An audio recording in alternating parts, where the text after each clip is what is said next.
Au nom du ministre des Sports, M. Matarba, retenu au tout dernier moment par des obligations liées à ses fonctions, je voudrais saluer de façon particulière la convocation de ce CRD sous l'autorité du gouverneur de la région, que nous remercions encore une fois pour la perspicacité et la promptitude avec lesquelles il a convoqué cette réunion. La volonté du ministre des Sports, M. Matarba, et des autorités politiques d'une manière générale,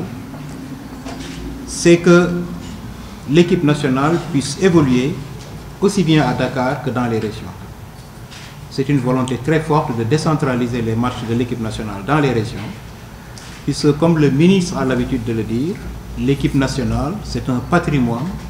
c'est un lien qui unit tous les Sénégalais, et il est normal que ce lien puisse être partagé. Donc, autant nous devons jouer à Dakar, autant nous devons pouvoir le faire dans les régions. Et c'est pourquoi la tenue de ce CRD constitue une étape importante pour étudier les conditions afin que ce match que nous attendons et qui est la dernière manche des éliminatoires de la CAN 2019 puisse se tenir ici à Thiès, au stade Lat Dior. Nous pensons que nous sommes dans la logique de pouvoir, comme l'a dit monsieur le directeur de cabinet du ministre, faire en sorte que, après que le football local ait pris une emprise un peu partout dans le Sénégal, que notre équipe nationale ne soit plus celle de Dakar, mais celle de l'ensemble du Sénégal, et qu'à tour de rôle, toutes les régions puissent l'accueillir, sous réserve bien entendu que ces infrastructures qui sont en train de voir le jour puissent se développer et que chaque recoin de ce pays puisse prétendre à pouvoir accueillir notre équipe nationale A, ainsi que ces joueurs de renom qu'ils ont souvent l'habitude de ne voir qu'à la télé. Et c'est ça aussi notre mission en tant que fédération, et ça fait partie des visions que nous avons toujours développées. Mais bien entendu,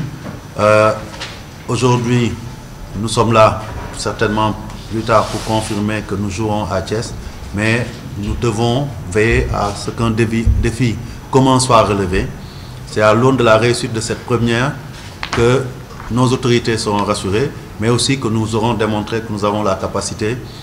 d'amener nos équipes nationales partout, et même en se projetant dans la vision du chef de l'État, commencer à préparer ce qui peut augurer dans quelques années l'accueil d'une grande compétition africaine, la CAN, puisqu'on n'a pas organisé depuis 2012. Et c'est dans ce sillage-là qu'il faut classer, parce qu'on parle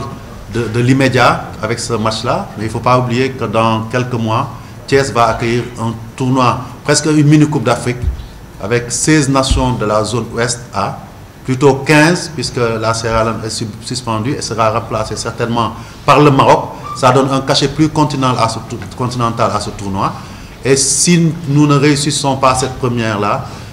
il y aura des doutes par rapport à la tenue de cette manifestation qui sera encore de plus grande envergure, parce que jouer un seul match ou deux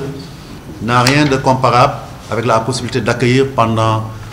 15 jours ici à Thiès, dans la région de Thiès, 16 nations parmi les plus fortes d'Afrique, parce qu'on sait que quand on parle de la zone Ouest A et la zone Ouest B,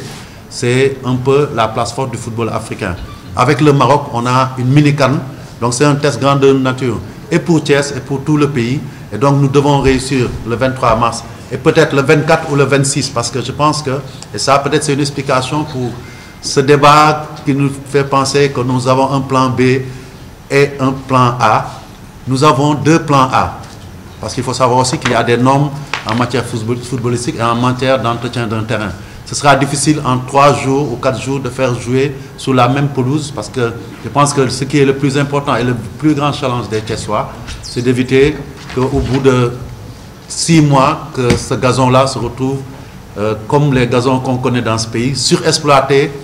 des fois mal entretenu, et que dans quelques mois on ne puisse pas jouer parce que ce n'est pas en état. Donc je pense que c'est notre challenge ensemble de pouvoir réaliser ce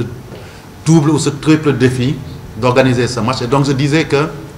Léopold Senghor sera réhabilité au niveau de sa pelouse. On est en train d'y travailler, parce que très certainement, si Thiès accueille 2 matchs pendant cette période, il y aura au moins un match qui devra se jouer à Léopold Senghor pour faire souffler ce stade, et aussi pour des raisons d'organisation. Je tenais aussi à le préciser.